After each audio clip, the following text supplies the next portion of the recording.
We are reporting from Velachery in Chennai due to the unprecedented rains that pounded the city. Several parts, several pockets of Chennai are completely flooded. Now, South Chennai and North Chennai are amongst the worst affected areas, and Velachery, of course, comes under South Chennai. There are lakes, there's a marshland here, and because of that, this remains a very, very vulnerable area. Not just now, it has been a vulnerable area even when 2015 floods hit Tamil Nadu, hit Chennai. Velachery was one of the worst affected, and it continues to be that because of the presence of lakes. The lakes were, of course, overflowing. Several residential areas in and around this area are completely inundated due to water, and the residents are finding it extremely difficult even to get their basic essential, even to step out of their house, because water has entered their homes and they do not have access. Several roads, you can see from the visuals how this entire stretch of road is completely cut off, and that is the situation for many people living in this area. They're cut off from the rest of the city, and because of that, they're not able to step out of their homes, even go and buy some essentials that they require.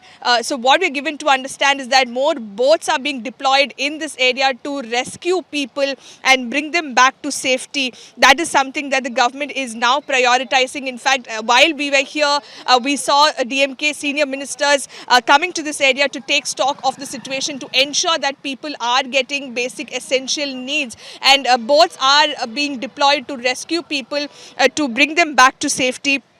And Velachery, of course, remains a cause of concern for the government, for the Chennai Corporation as well. There are a lot of residential areas. In fact, if you remember, there's a video that has gone viral on social media which shows cars floating in an apartment complex that is also located nearby.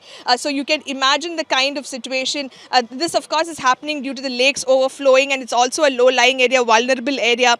So at present, this is, of course, going to be the topmost priority for the government, to ensure that people who are in distress are rescued and relief is given to those who, of course, require it. That is something that the government wants to focus on. But the people, of course, are facing a lot of inconvenience. There is no power in all of these areas, so there is no electricity, and that in itself, causes so much difficulty.